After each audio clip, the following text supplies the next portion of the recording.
ഈ വീഡിയോ ആണ് നിങ്ങൾ ആദ്യമായിട്ട് ഈ ഒരു സീരീസിൽ LDC സീരീസിലെ കണ്ടു തുടങ്ങുന്നതെങ്കിൽ ഞാനൊരു കാര്യം വീണ്ടും പറയുകയാണ്. ഇത് തൊട്ടാണെങ്കിലും നിങ്ങൾ പഠിച്ചു തുടങ്ങിക്കൊള്ളുക. പരീക്ഷ അടുത്ത് വരുവാണ്. ഇനി കുറച്ച് സമയം മാത്രമേ ഉള്ളൂ LDC പരീക്ഷയ്ക്ക്. നന്നായിട്ട് പഠിക്കുക. ഓക്കെ. അപ്പോൾ ഇന്നത്തെ വീഡിയോയിൽ നമ്മൾ നോക്കാൻ പോകുന്നത് നമ്മുടെ സിലബസിലെ ഒരു ടോപ്പിക്കാണ്, 5 മാർക്കിൻ്റെ ടോപ്പിക്കാണ് ഭരണഘടന എന്ന് പറയുന്നത്. അതിനകത്തെ ഒരു ഭാഗമാണ് ഭേദഗതികൾ അഥവാ അമെൻമെൻറ്റ്സ്. ഈ അമെൻമെൻറ്റ്സിൽ കുറച്ച് അമെൻമെൻറ്റുകൾ എടുത്ത് പഠിക്കണമെന്നവർ PSC അവിടെ സിലബസിൽ ഡയറക്റ്റായിട്ട് കൊടുത്തിട്ടുണ്ട്. 42-ാം ഭേദഗതി, 44-ാം ഭേദഗതി, 52, 73, 74, 86, 91. ഇത് മാത്രമല്ല കുറച്ച് എക്സ്ട്രാ ഭേദഗതിയിലൂടെ നമ്മൾ പഠിക്കണം. പക്ഷേ ഈ കൊടുത്തേക്കുന്ന എടുത്തവർ പറഞ്ഞേക്കുന്നവ എല്ലാം നന്നായിട്ട് പഠിക്കണം.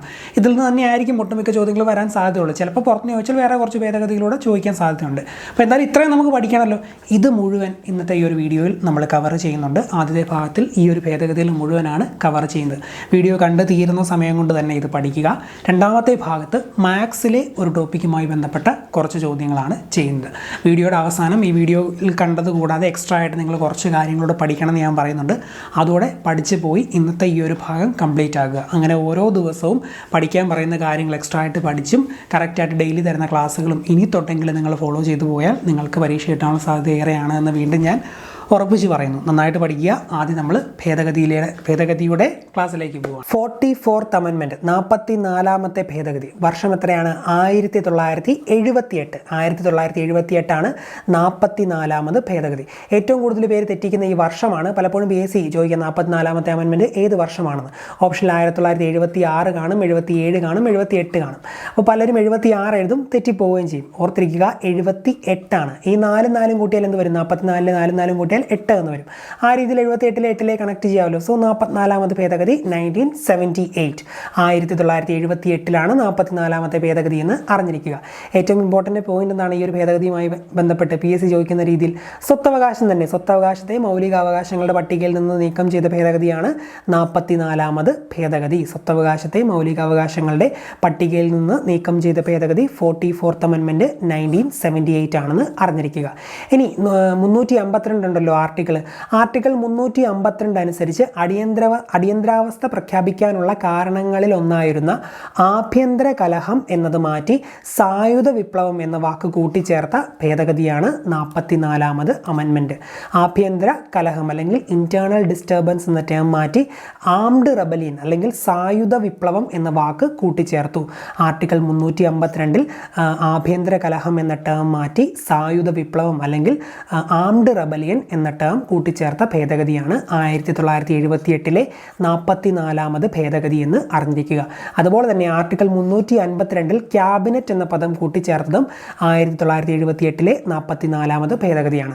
ആർട്ടിക്കിൾ 352 ക്യാബിനറ്റ് എന്ന പദം കൂട്ടിച്ചേർത്തു. അപ്പോൾ 352മായി ബന്ധപ്പെട്ട് 2 പോയിന്റുകൾ. ആഭ്യന്തര കലഹം എന്ന ടേം മാറ്റി സായുധ വിപ്ലവം അല്ലെങ്കിൽ ആംഡ് റെബലിയൻ എന്ന ടേം കൊണ്ടുവന്നു. 352 ക്യാബിനറ്റ് എന്ന പദം കൂട്ടിച്ചേർത്തു. അതുപോലെ തന്നെ അടിയന്തരാവസ്ഥ സമയത്ത് ആർട്ടിക്കിൾ 20ഉം 21ഉം റദ്ദു ചെയ്യാൻ കഴിയില്ല എന്ന് വ്യവസ്ഥ ചെയ്തതും ഈ അമെൻമെൻറ്റ് പ്രകാരമാണ്. 20ഉം 21ഉം റദ്ദു ചെയ്യാൻ കഴിയില്ല. അടിയന്തരാവസ്ഥ സമയത്ത് റദ്ദു ചെയ്യാൻ കഴിയാത്ത അനുച്ഛേദങ്ങൾ 20ഉം 21ഉം ആർട്ടിക്കിൾ 20ഉം 21ഉം റദ്ദു ചെയ്യാൻ കഴിയില്ല എന്ന വ്യവസ്ഥ ചെയ്തതും ഈ അമെൻമെൻറ്റ് പ്രകാരമാണെന്ന് അറിഞ്ഞിരിക്കുക. ഏത് ഗവൺമെൻറ്റിൻ്റെ കാലത്താണ് 44ാമത് ഭേദഗതി പാസ്സാക്കിയത് എന്ന് ചോദിക്കാം. അത് ജനതാ ഗവൺമെൻറ്റാണ്. ജനതാ ഗവൺമെൻറ്റിൻ്റെ കാലത്താണ് 44ാമത് ഭേദഗതി പാസ്സാക്കിയത്. നമ്മുടെ മൊറാർജി ദേശായിയുടെ ഗവൺമെൻറ്, ജനതാ ഗവൺമെൻറ്റിൻ്റെ കാലത്താണ് 44ാമത് ഭേദഗതി പാസ്സാക്കിയത് എന്നും അറിഞ്ഞിരിക്കുക. ഈ കൂട്ടത്തിൽ തന്നെ നമ്മൾ 42ാമത്തെ അമെൻമെൻറ്റും പഠിച്ചു പോകണം. 42ാമത്തെ ഭേദഗതി അതാണ് 1976-ലെ ഭേദഗതി. മിനി കോൺസ്റ്റിറ്റ്യൂഷൻ അല്ലെങ്കിൽ ചെറു ഭരണഘടന എന്നറിയപ്പെടുന്ന ഭരണഘടനാ ഭേദഗതിയാണ് 42ാമത് ഭേദഗതി. മിനി കോൺസ്റ്റിറ്റ്യൂഷൻ അല്ലെങ്കിൽ ചെറു ഭരണഘടന എന്നറിയപ്പെടുന്ന ഭേദഗതി ഏതെന്ന് ചോദിച്ചാൽ ഏതാണ്? 42ാമത് ഭേദഗതി. ഈ 4 കൂട്ടിയാൽ എന്ത് വരും? 6 എന്ന് വരും. 76-ലെ 6. സോ 1976 42ാമത് ഭേദഗതി എന്ന് അറിഞ്ഞിരിക്കുക. ഇനി അടുത്തൊരു പ്രധാനപ്പെട്ട പോയിന്റ് ഉണ്ട്. 42ാം ഭരണഘടനാ ഭേദഗതി വരുത്തിയത് ഏത് കമ്മിറ്റിയുടെ ശുപാർശ പ്രകാരമാണ് എന്ന് ചോദിക്കാം. അത് സ്വരൺ സിംഗ് കമ്മിറ്റിയുടെ ശുപാർശ പ്രകാരമാണ്. സ്വരൺ സിംഗ് കമ്മിറ്റി 42ാം ഭരണഘടനാ ഭേദഗതി വരുത്തിയത് സ്വരൺ സിംഗ് കമ്മിറ്റിയുടെ ശുപാർശ പ്രകാരമാണെന്ന് അറിഞ്ഞിരിക്കുക. സ്വരൺ സിംഗ് കമ്മിറ്റി. അതുപോലെ തന്നെ സോഷ്യലിസ്റ്റ്, സെക്യുലാർ, ഇൻ്റഗ്രിറ്റി എന്നീ 3 വാക്കുകൾ ഭരണഘടനയുടെ ആമുഖത്തിൽ ഭേദഗതി വരുത്തി കൂട്ടിച്ചേർത്തത് ഈ അമെൻമെൻറ്റ് പ്രകാരമാണ്. Socialist, secular, integrity.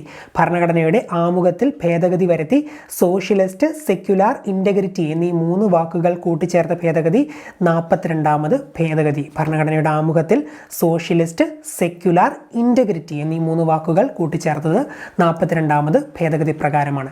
10 മൗലിക കടമകൾ കൂട്ടിച്ചേർത്ത ഭേദഗതി, അതുപോലെ ഭാഗം 4A ആർട്ടിക്കിൾ 51A എന്നിവയും ഭരണഘടനയിൽ കൂട്ടിച്ചേർത്ത ഭേദഗതി എന്നൊക്കെ ചോദിച്ചാലും ഇത് തന്നെയാണ്. 10 മൗലിക കടമകൾ, അതുപോലെ 4A അല്ലെങ്കിൽ 51A എല്ലാം തുല്യമാണ്. 4A കൂട്ടിച്ചേർത്ത ഭേദഗതി, 51A കൂട്ടിച്ചേർത്ത ഭേദഗതി, 10 മൗലിക കടമകൾ കൂട്ടിച്ചേർത്ത ഭേദഗതി എന്നൊക്കെ ചോദിച്ചാലും 42ാമത് ഭേദഗതി. ഒന്നുകൂടെ പറയാം, 10 മൗലിക കടമകൾ, 4A പാർട്ട് 4A ഭാഗം 4A കൂട്ടിച്ചേർത്ത ഭേദഗതി, ആർട്ടിക്കിൾ 51A കൂട്ടിച്ചേർത്ത ഭേദഗതി, ഇതെല്ലാം 42ാമത് ഭേദഗതിയാണെന്ന് അറിഞ്ഞിരിക്കുക. അതുപോലെ തന്നെ അഡ്മിനിസ്ട്രേറ്റീവ് ട്രിബ്യൂണലിനെ കുറിച്ച് ഭാഗം 14A കൂട്ടിച്ചേർത്തതും ഈ ഭേദഗതി പ്രകാരമാണ്.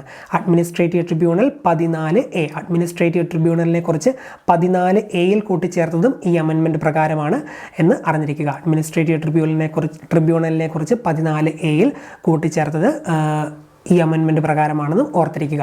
സോ എപ്പോഴും ചോദിക്കുന്ന 2 പ്രധാനപ്പെട്ട അമെൻമെൻറ്റുകളാണ് 42ഉം 44ഉം. ഇത് രണ്ടും എന്തായാലും പഠിച്ചിരിക്കണം, വളരെയധികം ഇമ്പോർട്ടൻ്റ് ആയിട്ടുള്ളതാണ്. കൂടുതലായിട്ട് PSC ചോദിക്കുന്ന 2 അമെൻമെൻറ്റുകളാണ് എന്നും അറിഞ്ഞിരിക്കുക. ഓക്കെ, അതുപോലെ ഏത് പ്രധാനമന്ത്രിയുടെ കാലത്താണ് 42ാം ഭേദഗതി പാസ്സാക്കിയത് എന്ന് ചോദിക്കാം. ഇന്ദിരാഗാന്ധിയുടെ കാലത്താണ് 42ാം ഭേദഗതി ഇന്ദിരാഗാന്ധിയുടെ കാലത്താണ് പാസ്സാക്കിയത് എന്ന് അറിഞ്ഞിരിക്കുക. 42ാമത് ഭേദഗതി ഇന്ദിരാഗാന്ധിയുടെ കാലം. 52ാം ഭേദഗതി വർഷം 1985. 52ാം ഭേദഗതി വർഷം 1985. ആ അക്കങ്ങൾ നോക്കി 52ാം ഭേദഗതിയിലെ 5ഉം 2ഉം അവ തമ്മിലൊന്ന് ഗുണിച്ചാൽ എന്ത് വരും? 5 ഗുണം 2 10 എന്ന് വരും അല്ലേ? 5 ഗുണം 2 10. 10ാം പട്ടിക ഭരണഘടനയിൽ കൂട്ടിച്ചേർത്തത് ഏത് ഭേദഗതി വഴിയാണെന്ന് ചോദിച്ചാൽ 52ാം ഭേദഗതി. 10ാം പട്ടിക ഭരണഘടനയിൽ കൂട്ടിച്ചേർത്ത ഭേദഗതി 52ാം ഭേദഗതി വർഷം 1985. ഓക്കെ, ഇനി ഒരു പ്രധാനപ്പെട്ട പോയിന്റ് ഉണ്ട്, അതാണ് നമ്മൾ ഏറ്റവും കൂടുതൽ ഓർത്തിരിക്കേണ്ടത്. കൂറുമാറ്റ നിരോധന നിയമം. കൂറുമാറ്റ നിരോധന നിയമം എന്നറിയപ്പെടുന്നത് ഏത് ഭേദഗതിയാണെന്ന് ചോദിക്കാം. അത് 52ാം ഭേദഗതിയാണ്.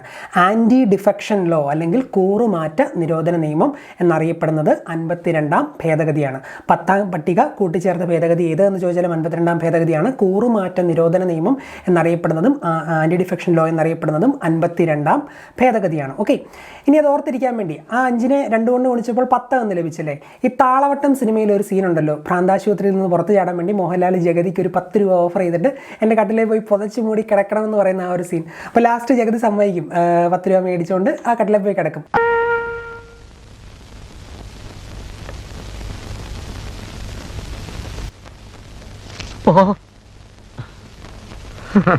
അപ്പോൾ 10 രൂപ തന്നാൽ കൂറ് മാറുമെന്ന് ഓർത്താൽ മതി. 10 രൂപ തന്നാൽ കൂറ് മാറും. 10ാം പട്ടികയിലേക്ക് എത്തി, കൂറുമാറ്റത്തിലേക്കും എത്തി.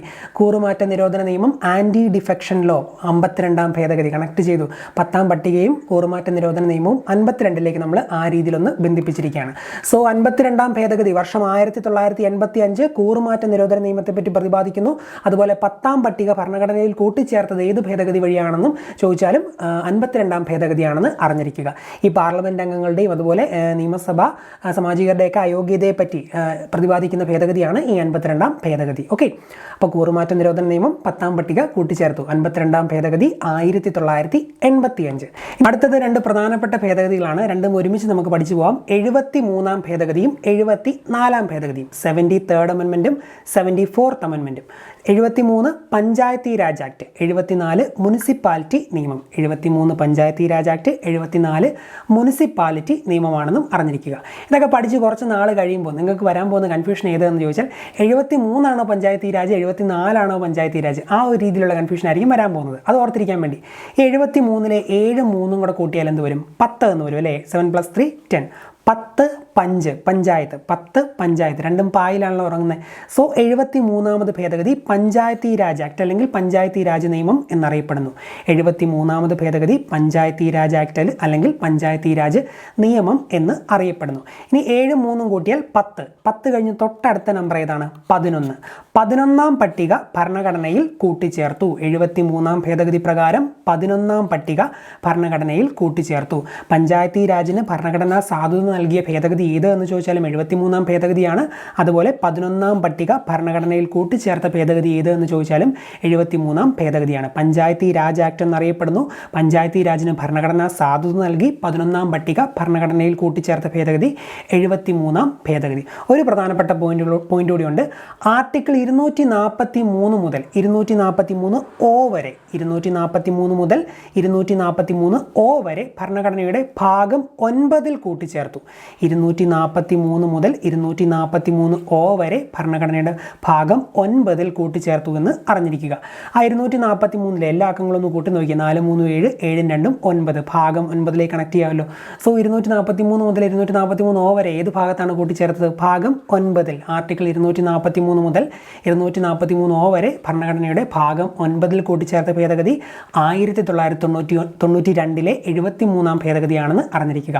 പഞ്ചായത്തി രാജ് ആക്ട് എന്ന് അറിയപ്പെടുന്നു. പഞ്ചായത്തി രാജിന് ഭരണഘടന സാധുത നൽകി 11-ാം പട്ടിക ഭരണഘടനയിൽ കൂട്ടിച്ചേർത്ത ഭേദഗതി ഏത് എന്നൊക്കെ ചോദിച്ചാലും 73-ാം ഭേദഗതിയാണ്. ഒന്നുകൂടെ ഞാൻ 73-ാം ഭേദഗതിയെ പറ്റി പറയാം, കാരണം അത് ഇമ്പോർട്ടൻ്റ് ആയതുകൊണ്ട്. 73-ലെ അക്കങ്ങൾ നമ്മൾ കൂട്ടി നോക്കിയപ്പോൾ എന്ത് വരുന്നു? 7 3 10 10 5 പഞ്ചായത്ത്. 73-ാം ഭേദഗതി പഞ്ചായത്തി രാജ് ആക്ട് അല്ലെങ്കിൽ പഞ്ചായത്തി രാജ് നിയമം എന്നറിയപ്പെടുന്നു. പഞ്ചായത്തി രാജിന് ഭരണഘടനാ സാധുത നൽകിയ ഭേദഗതി ഏത് എന്ന് ചോദിക്കാം, അത് 73-ാം ഭേദഗതി. അതുപോലെ തന്നെ 7 3 കൂട്ടിയപ്പോൾ 10 എന്ന് വന്നു. 10 കഴിഞ്ഞ് വരുന്ന അടുത്ത നമ്പർ 11 ആണെന്ന് പറഞ്ഞു. ആ 11 വെച്ച് 11-ാം പട്ടിക ഭരണഘടനയിൽ കൂട്ടിച്ചേർത്ത ഭേദഗതി 73-ാം ഭേദഗതി എന്ന് പഠിച്ചു. അതുപോലെ തന്നെ ആർട്ടിക്കിൾ 243 മുതൽ 243 O വരെ ഏത് ഭാഗത്താണ്? ഭാഗം 9. 243 മുതൽ 243 O വരെ ഭാഗം 9 കൂട്ടിച്ചേർത്തത് 73-ാം ഭേദഗതിയാണെന്ന് അറിഞ്ഞിരിക്കുക. നെക്സ്റ്റ് വൺ 74-ാം ഭേദഗതി. ഇതിൻ്റെ തുടർച്ചയായിട്ട് തന്നെയുള്ളതാണ്. നമ്മൾ പറഞ്ഞ ഏതാണ്? മുനിസിപ്പാലിറ്റി നിയമം, നഗരപാലിക നിയമം അല്ലെങ്കിൽ മുനിസിപ്പാലിറ്റി നിയമം എന്നറിയപ്പെടുന്നത് 74-ാം ഭേദഗതിയാണ്. നഗരപാലിക നിയമം അല്ലെങ്കിൽ മുനിസിപ്പാലിറ്റി നിയമം എന്നറിയപ്പെടുന്നത് 74-ാം ഭേദഗതി.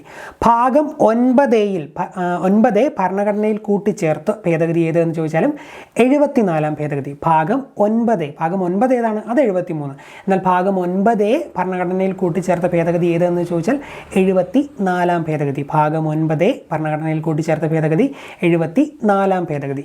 നേരത്തെ ആർട്ടിക്കിൾ 243 മുതൽ 243 O വരെയല്ലേ പറഞ്ഞത്? 73-ാം ഭേദഗതിയിൽ. ഇനി 74-ാം ഭേദഗതിയിൽ തൊട്ടടുത്ത ആർട്ടിക്കിൾ തൊട്ട് 243 P മുതൽ, O കഴിഞ്ഞ ലെറ്റർ ആണല്ലോ P, 243 P മുതൽ 243 ZG വരെ ഭരണഘടനയിൽ കൂട്ടിച്ചേർത്തു അല്ലെങ്കിൽ ഭാഗം 9 കൂട്ടിച്ചേർത്തു. 243 P മുതൽ 243 ZG ആർട്ടിക്കിൾ ഓർത്തിരിക്കുക. 243 P മുതൽ 243 ZG വരെ. ഓക്കെ, ഭാഗം 9 ഭരണഘടനയിൽ കൂട്ടിച്ചേർത്തു. ആർട്ടിക്കിൾ ഏതൊക്കെയാണ്? 243 P മുതൽ 243 ZG വരെ. 73-ാം ഭേദഗതിയിൽ 11-ാം പട്ടിക കൂട്ടിച്ചേർത്തു എന്ന് പറഞ്ഞല്ലേ? 73-ാം ഭേദഗതിയിൽ 11-ാം പട്ടിക കൂട്ടിച്ചേർത്തു. എന്നാൽ 74-ാം ഭേദഗതിയിൽ 12-ാം പട്ടിക ഭരണഘടനയിൽ കൂട്ടിച്ചേർത്തു എന്ന് അറിഞ്ഞിരിക്കുക. 74-ാം ഭേദഗതിയിൽ 12-ാം പട്ടിക ഭരണഘടനയിൽ കൂട്ടിച്ചേർത്തു. 73-ൽ 11, 74-ൽ 12. അപ്പോൾ ഇത്രയുമാണ് 73-ഉം 74-നെയും പറ്റി നിങ്ങൾ അറിഞ്ഞിരിക്കേണ്ടത്. ഇത് രണ്ടും വളരെയധികം ഇമ്പോർട്ടൻ്റ് ആണ്.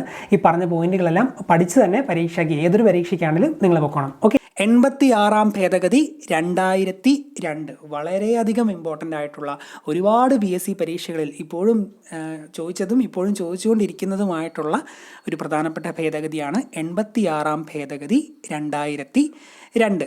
ആ സമയവും പ്രധാനമന്ത്രി AB വാജ്പേയി ആണ്. പക്ഷേ പ്രസിഡന്റ് മാറി 2002 ക്യാപും APJ അബ്ദുൾ കലാം, ഇന്ത്യ കണ്ട ഏറ്റവും മികച്ച ഒരു പ്രസിഡന്റാണ് എന്ന് വേണമെങ്കിൽ പറയാം അദ്ദേഹത്തെ. APJ അബ്ദുൾ കലാമാണ് 86-ാം ഭേദഗതി വിദ്യാഭ്യാസവുമായി ബന്ധപ്പെട്ട ഈ ഭേദഗതി വന്നപ്പോൾ പ്രധാനമന്ത്രി AB വാജ്പേയി തന്നെ. ഓക്കെ, അപ്പോൾ 86-ാം ഭേദഗതിയാണല്ലോ. ഈ 8 6 കൂട്ടി എത്രയാണ്? 14 ആണല്ലേ? 14. 6 വയസ്സ് മുതൽ 14 വയസ്സ് വരെയുള്ള 6 മുതൽ 14 വരെ 6 വയസ്സ് മുതൽ 14 വയസ്സ് വരെയുള്ള കുട്ടികൾക്ക് സൗജന്യവും നിർബന്ധിതവുമായ വിദ്യാഭ്യാസം നൽകേണ്ടത് സ്റ്റേറ്റിൻ്റെ കടമയും കുട്ടികളുടെ മൗലികാവകാശവുമായി മാറിയത് 86-ാം ഭേദഗതി പ്രകാരമാണ്. അപ്പോൾ വിദ്യാഭ്യാസത്തെ മൗലികാവകാശമാക്കിയത് ഏത് ഭേദഗതി പ്രകാരമാണ്? 86-ാം ഭേദഗതി പ്രകാരം. 6 മുതൽ 14 വരെ 8 6 കൂട്ടിയാൽ 14 കിട്ടും. പിന്നെ ഒരു 6 കണ്ടെത്തിയാൽ മതി. അപ്പോൾ 8ഉം 86-ാം ഭേദഗതി 6 വയസ്സ് മുതൽ 14 വയസ്സ് വരെയുള്ള കുട്ടികൾക്ക് വിദ്യാഭ്യാസം സൗജന്യമാക്കി കൊടുക്കേണ്ടത് സ്റ്റേറ്റിൻ്റെ കടമയാണ്, അല്ലെങ്കിൽ നിർബന്ധമാക്കി കൊടുക്കേണ്ടത് സ്റ്റേറ്റിൻ്റെ കടമയാണ്. പിന്നെ അതുപോലെ തന്നെ വിദ്യാഭ്യാസം മൗലിക അവകാശമാക്കിയതും ഈ 86-ാം ഭേദഗതി പ്രകാരമാണ്. ആർട്ടിക്കിൾ 21A ഭരണഘടനയിൽ കൂട്ടിച്ചേർത്തത് ഈ ഭേദഗതി പ്രകാരമാണ്. ഏതാണ് ആർട്ടിക്കിൾ 21A? 21A ഓർത്തിരിക്കുക, ഇമ്പോർട്ടൻ്റ് ആണ്. ആർട്ടിക്കിൾ 21A ഭരണഘടനയിൽ കൂട്ടിച്ചേർത്തത് ഈ 86 86 ഭേദഗതി പ്രകാരമാണ് വിദ്യാഭ്യാസം മൗലിക അവകാശമാക്കി ആർട്ടിക്കിൾ 21A ഭരണഘടനയിൽ കൂട്ടിച്ചേർത്തു. അതുപോലെ ഒരു ആർട്ടിക്കിളിൽ ഭേദഗതി വരുത്തി, അത് ആർട്ടിക്കിൾ 45 ആർട്ടിക്കിൾ 45 ഭേദഗതി വരുത്തി. 21A കൂട്ടിച്ചേർത്തു, 45 ഭേദഗതി വരുത്തി. ഒരു കാര്യം കൂടിയുണ്ട്, മൗലിക അവകാശമാക്കി. അതുപോലെ തന്നെ നമ്മുടെ ഫണ്ടമെൻ്റൽ ഡ്യൂട്ടിയിൽ ഈ ഒരു സംഭവം കൂട്ടിച്ചേർത്ത് പുതിയൊരു ഫണ്ടമെൻ്റൽ ഡ്യൂട്ടിയും കൂടെ കൊണ്ടുവന്നു. ഫണ്ടമെൻ്റൽ ഡ്യൂട്ടി എവിടെയാണ് വരുന്നത്? 51A 51A. അപ്പോൾ 51A ബന്ധപ്പെട്ട ഒരു പോയിന്റ് കൂടെ നമ്മൾ പഠിച്ചിരിക്കണം. ആർട്ടിക്കിൾ 51A ഭേദഗതി വരുത്തി 11ാമതായി ഒരു മൗലിക കടമ കൂടി കൂട്ടിച്ചേർത്തു. ഫണ്ടമെൻ്റൽ ഡ്യൂട്ടി 10 മൗലിക കടമകളായിരുന്നു. 86 ഭേദഗതിയോടുകൂടി ഒരു 11ാമത്തെ മൗലിക കടമ കൂടി കൂട്ടിച്ചേർത്തു. അതനുസരിച്ചാണ് 6നും 14നും ഇടയിലുള്ള കുട്ടികൾക്ക് വിദ്യാഭ്യാസം ചെയ്യുന്നതിനുള്ള അവസരം ഒരുക്കേണ്ടത് ഓരോ രക്ഷിതാവിൻ്റെയും കടമയായി മാറിയത്. അപ്പോൾ 51A ഈ വിദ്യാഭ്യാസവുമായി ബന്ധപ്പെട്ട് സെയിം സാധനം തന്നെ 6 വയസ്സിനും 14 വയസ്സിലും ഇടയിലുള്ള കുട്ടികൾക്ക് വിദ്യാഭ്യാസം ചെയ്യുന്നതിന് അവസരം ഒരുക്കേണ്ടത് ഓരോ രക്ഷിതാവിൻ്റെയും കടമയായി മാറി. രക്ഷിതാവിൻ്റെ കടമ മൗലികാവകാശമായി മാറിയത് എന്താ പറയുക, വിദ്യാഭ്യാസം എല്ലാവരുടെ മൗലികാവകാശമാണെന്നുള്ള ആ ഒരു സംഭവം. പിന്നെ മൗലിക കടമയെന്ന് പറഞ്ഞാൽ ഒരു ഫണ്ടമെൻ്റൽ ഡ്യൂട്ടി എന്ന് പറഞ്ഞാൽ ഒരു പൗരൻ ഇന്ത്യയിൽ പാലിക്കേണ്ട കുറേ സംഭവങ്ങളല്ലേ, അവരുടെ ഒരു ഡ്യൂട്ടിയാണ്. അപ്പോൾ അങ്ങനെ രക്ഷിതാവിൻ്റെ ഒരു ഡ്യൂട്ടിയാണ് തൻ്റെ കുഞ്ഞിൻ്റെ വിദ്യാഭ്യാസം 6 വയസ്സിനും 14 വയസ്സിലും ഇടയിലുള്ള കുട്ടികൾക്ക് വിദ്യാഭ്യാസം ചെയ്യുന്നതിനുള്ള അവകാശം അവർ ഒരുക്കണം. അത് മൗലിക കടമ 51A 11ാമത് മൗലിക കടമയായി കൂട്ടിച്ചേർത്തു. അപ്പോൾ ഒരുപാട് കാര്യങ്ങൾ 86 ഭേദഗതിയിലുണ്ട്, മനസ്സിലാക്കി പോവുക. 86 ഞാൻ 8 6 കൂട്ടി 14ലേക്ക് എത്തി. 6 മുതൽ 14 വരെ, 6 വയസ്സ് മുതൽ 14 വയസ്സ് വരെയുള്ള കുട്ടികൾക്ക് സൗജന്യവും നിർബന്ധിതവുമായ വിദ്യാഭ്യാസം നൽകേണ്ടത് സ്റ്റേറ്റിൻ്റെ കടമയും കുട്ടികളുടെ മൗലികാവകാശവുമായി മാറ്റി. അപ്പം വിദ്യാഭ്യാസം ഒരു മൗലികാവകാശമാണ്. പിന്നെ ആർട്ടിക്കിൾ ഏതൊക്കെയാണ്? 21A കൂട്ടിച്ചേർത്തു. അതുപോലെ തന്നെ 45 ഭേദഗതി വരുത്തി. പിന്നെ മൗലിക കടമയിൽ മാറ്റം വന്നു. 11ാമത് മൗലിക കടമയായി 51A 11ാമത് മൗലിക കടമയായി ഈ ഒരു സംഭവം കൂട്ടിച്ചേർത്തു. 6നും 14നും ഇടയിലുള്ള കുട്ടികളെ എന്തായാലും പഠിപ്പിച്ചിരിക്കണം, അത് രക്ഷിതാവിൻ്റെ അവകാശം മീൻസ് മൗലിക കടമയാണ് എന്ന് കൂട്ടിച്ചേർത്തു. അപ്പോൾ ഇത്രയും കാര്യങ്ങൾ 86 ഭേദഗതിയുമായി ബന്ധപ്പെട്ട് അറിഞ്ഞിരിക്കണം. 86 ഭേദഗതി 2002 വളരെയധികം സ്ട്രെസ് ചെയ്ത് പറയുന്ന അത്രയധികം ഇമ്പോർട്ടൻ്റ് ആയിട്ടുള്ള ഒരു ഭേദഗതി ആയതുകൊണ്ടാണ് 86 ഭേദഗതി എന്തായാലും പഠിച്ചു പോകും. ഇപ്പം തന്നെ പഠിച്ചു പോകണം. ഓക്കെ, ഇനി നമ്മൾ പഠിക്കാൻ പോകുന്നത് 91 ഭേദഗതിയും 92 ഭേദഗതിയുമാണ്. 91 92 എൻഫോഴ്സ് ചെയ്ത് 2004 പക്ഷേ നിങ്ങളിപ്പോൾ ഒരു റാങ്ക് ഫയലൊക്കെ എടുത്ത് നോക്കുകയാണെങ്കിൽ 2003 കാണുന്നത്. മിക്ക ബുക്കുകളിലും 2003 കൊടുത്തേക്കുന്നത്. അപ്പം അത് കൊണ്ടുവന്നതും കാര്യങ്ങളൊക്കെ 2003 പക്ഷേ എൻഫോഴ്സ് ചെയ്ത് 2004. ഓക്കെ, വർഷം ഞാൻ നേരത്തെ പറഞ്ഞ പോലെ അങ്ങനെ ചോദിക്കത്തില്ലെന്നാണ് പ്രതീക്ഷിക്കുന്നത്. അങ്ങനെ റയറായിട്ട് വർഷം ചോദിക്കാറുള്ളത് ചില ഭേദഗതികളുടെയൊക്കെ. അപ്പോൾ ഇത് ജസ്റ്റ് ഭേദഗതി എന്താണെന്നാണ് പ്രധാനമായും നമ്മൾ അറിഞ്ഞിരിക്കേണ്ടത്. ആദ്യം നമ്മൾ പഠിക്കാൻ പോകുന്നത് 91 ഭേദഗതി 2003. ഓക്കെ, ആ സമയത്തെ പ്രധാനമന്ത്രി AB Vajpayee, president APJ Abdul Kalam. 91 ഭേദഗതി. 91 ആണല്ലോ, ഈ അക്കങ്ങളൊന്ന് കൂട്ടിക്ക്. 9 1 10. 10ാം ഷെഡ്യൂളിൽ എന്തിനെ പറ്റിയാണ് പ്രതിപാദിച്ചിരിക്കുന്നത്? കൂറുമാറ്റ നിരോധന നിയമം അല്ലേ, ആൻറ്റി ഡിഫെക്ഷൻ ലോ, കൂറുമാറ്റ നിരോധന നിയമം. ഒരു പാർട്ടിക്ക് വേണ്ടിയൊക്കെ പ്രവർത്തിച്ചിട്ട് കൂറുമാറുമൊക്കെ ആണെങ്കിൽ കുറേ കാര്യങ്ങളുണ്ടല്ലോ. അപ്പോൾ 10ാം ഷെഡ്യൂളിൽ കൂറുമാറ്റ നിരോധന നിയമവുമായി ബന്ധപ്പെട്ട കാര്യങ്ങളാണെന്ന് നമുക്കറിയാം. അതുമായി ബന്ധപ്പെട്ട ഒരു പോയിന്റ് ഉണ്ട് ഈ 91 ഭേദഗതിയിൽ പ്രധാനമായും. കൂറുമാറ്റ നിരോധന നിയമം വഴി അയോഗ്യനാക്കപ്പെടുന്ന ഒരു MPയോ MLAയോ അയോഗ്യതയുടെ കാലാവധി അവസാനിക്കുന്നതുവരെ മന്ത്രിയായി നിയമിക്കാൻ പാടില്ലെന്ന് വ്യവസ്ഥ ചെയ്തുകൊണ്ടുള്ള ഭേദഗതിയാണ് 91 ഭേദഗതി. അപ്പോൾ 91 എന്താണ്? കൂറുമാറ്റ നിരോധന നിയമം വഴി ഒരാളെ അയോഗ്യനാക്കപ്പെട്ടാൽ അയാൾ ഇതിൻ്റെ കാലാവധി തീരുന്നവരെ മന്ത്രിയൊന്നും ആകാൻ പറ്റത്തില്ല, അതാണ് പറഞ്ഞിരിക്കുന്നത്. അപ്പം 10ാം ഷെഡ്യൂളിലേക്ക് നമ്മളെത്തി. 9 ഒന്നുകൂടെ കൂട്ടി 10ലേക്ക് എത്തി. 10ാം ഷെഡ്യൂളിലേക്ക് എത്തി. കൂറുമാറ്റ നിരോധന നിയമത്തിലേക്ക് എത്തി. അങ്ങനെ കണക്ട് ചെയ്തു. കൂറുമാറ്റ നിരോധന നിയമം വഴി അയോഗ്യനാക്കപ്പെടുന്ന ഒരു MPയെയോ അല്ലെങ്കിൽ MLAയോ അയോഗ്യതയുടെ കാലാവധി അവസാനിക്കുന്നത് വരെ മന്ത്രിയായി നിയമിക്കാൻ പാടില്ലെന്ന് വ്യവസ്ഥ ചെയ്തു. അപ്പോൾ ഓർത്തിരിക്കുക, 91 ഭേദഗതി 2003 ഇത് വ്യവസ്ഥ ചെയ്തത്. ഒറ്റ വട്ടം കൂടെ പറയാം. കൂറുമാറ്റ നിരോധന നിയമം വഴി അയോഗ്യനാക്കപ്പെടുന്ന ഒരു MPയെയോ MLAയോ അയോഗ്യതയുടെ കാലാവധി അവസാനിക്കുന്നത് വരെ മന്ത്രിയായി നിയമിക്കാൻ പാടില്ലെന്ന് വ്യവസ്ഥ ചെയ്തു. 2 പോയിന്റുകളൂടെ ഉണ്ട് ഈ 91 ഭേദഗതിയിൽ. കേന്ദ്രത്തിലും സംസ്ഥാനങ്ങളിലും മന്ത്രിമാരുടെ എണ്ണം അതോ സഭയുടെ 15% കൂടാൻ പാടില്ലെന്ന് വ്യവസ്ഥ ചെയ്തു. കേന്ദ്രത്തിലും സംസ്ഥാനങ്ങളിലും ടോട്ടൽ മന്ത്രിമാരുടെ എണ്ണം ഉണ്ടല്ലോ, മന്ത്രിമാർ ഇഷ്ടം പോലെ ഒന്നും ആക്കാനൊന്നും പറ്റത്തില്ല. അതിനൊക്കെ നിയമവും കാര്യങ്ങളൊക്കെ ഉണ്ട്. ഇപ്പോൾ ജയിച്ച പാർട്ടിക്ക് എല്ലാവരെയും മന്ത്രിയാക്കാനൊക്കെ പറ്റുമോ? ഒരിക്കലും ഇല്ല. കുറച്ച് പേരെ മന്ത്രി ആക്കാൻ പറ്റത്തുള്ളൂ. അതെത്രയാണ്? 15%. 15%-ൽ കൂടാൻ പാടില്ല. എത്രയാണോ ഇലക്റ്റഡ് അതിൻ്റെ 15% കൂടാൻ പാടില്ല. കേന്ദ്രത്തിലും സംസ്ഥാനങ്ങളിലും മന്ത്രിമാരുടെ എണ്ണം ആ സഭയുടെ 15% കൂടാൻ പാടില്ലെന്ന് ഈ ഭേദഗതി പ്രകാരം വ്യവസ്ഥ ചെയ്തു. എന്നാൽ ഒരു മിനിമം നമ്പർ വേണം. 15% കൂടാൻ പാടില്ലെന്ന് വെച്ച് എന്താ പറയുക, എല്ലാ വകുപ്പുകളും ഒറ്റയാളിലേക്ക് ഏൽപ്പിച്ച് ഒരാൾക്ക് മാത്രം ഒന്നും മന്ത്രിയായിട്ട് എല്ലാത്തിൻ്റെയും ഇരിക്കാനൊന്നും പറ്റത്തില്ല.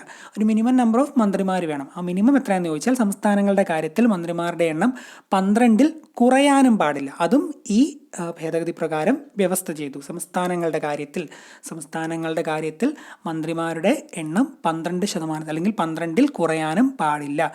അപ്പം പറഞ്ഞ പോയിന്റുകൾ എന്തൊക്കെയാണ്? കേന്ദ്രത്തിലും സംസ്ഥാനങ്ങളിലും മന്ത്രിമാരുടെ എണ്ണം അധോസഭയുടെ 15% കൂടാൻ പാടില്ലെന്നും അതുപോലെ സംസ്ഥാനങ്ങളുടെ കാര്യത്തിൽ മന്ത്രിമാരുടെ എണ്ണം 12-ൽ കുറയാനും പാടില്ല. പിന്നെ ഏറ്റവും പ്രധാനപ്പെട്ടത് കൂറുമാറ്റ നിരോധന നിയമം വഴി മറ്റേ അയോഗ്യരാക്കപ്പെട്ട MPയെയോ MLAയോ ഒക്കെ ആ കാലാവധി തീരുന്നവരെ മന്ത്രിയാക്കാനൊന്നും പാടില്ലെന്ന് ഈ 91-ാം ഭേദഗതി പ്രകാരം വ്യവസ്ഥ ചെയ്തു. അപ്പം 91-ാം ഭേദഗതി നിങ്ങൾക്ക് മനസ്സിലായി എന്ന് വിശ്വസിക്കുന്നു. എന്നാലും ഞാൻ ഒന്നുകൂടി ഒന്ന് പറയാം. ഇപ്പം എന്താ പറയുക, പഠിക്കാത്തവർ ഈ രണ്ടാമത് പറയുന്ന കൂട്ടത്തിൽ തന്നെ അങ്ങ് പക്കായിട്ട് പഠിച്ചു വെക്കണം. 91, 9 ഒന്നും കൂടെ കൂട്ടി 10 എന്ന് കെട്ടി 10-ാം ഷെഡ്യൂളിൽ കൂറുമാറ്റ നിരോധന നിയമവുമായി ബന്ധപ്പെട്ട കാര്യങ്ങളാണ് പറയുന്നതെന്ന് ഞാൻ പറഞ്ഞു. സോ കൂറുമാറ്റ നിരോധന നിയമം വഴി അയോഗ്യനാക്കപ്പെടുന്ന ഒരു MPയെയോ MLAയോ അയോഗ്യതയുടെ കാലാവധി അവസാനിക്കുന്നത് വരെ മന്ത്രിയായി നിയമിക്കാൻ പാടില്ലെന്ന് വ്യവസ്ഥ ചെയ്തു. പിന്നെ 2 പോയിന്റുകളോടെ പറഞ്ഞല്ലോ മന്ത്രിമാരുടെ കാര്യങ്ങൾ. കേന്ദ്രത്തിലും സംസ്ഥാനങ്ങളിലും മന്ത്രിമാരുടെ എണ്ണം അതേസഭയുടെ 15% കൂടാൻ പാടില്ലെന്ന് വ്യവസ്ഥ ചെയ്തു. ഇനി സംസ്ഥാനത്താണെങ്കിൽ മിനിമം ഒരു 12 മന്ത്രിമാരെങ്കിലും വേണം അല്ലേ? സംസ്ഥാനങ്ങളുടെ കാര്യത്തിൽ മന്ത്രിമാരുടെ എണ്ണം 12-ൽ കുറയാനും പാടില്ല. ഇത്രയും കാര്യങ്ങളാണ് 91-ാം ഭേദഗതിയിൽ പറയുന്നത്.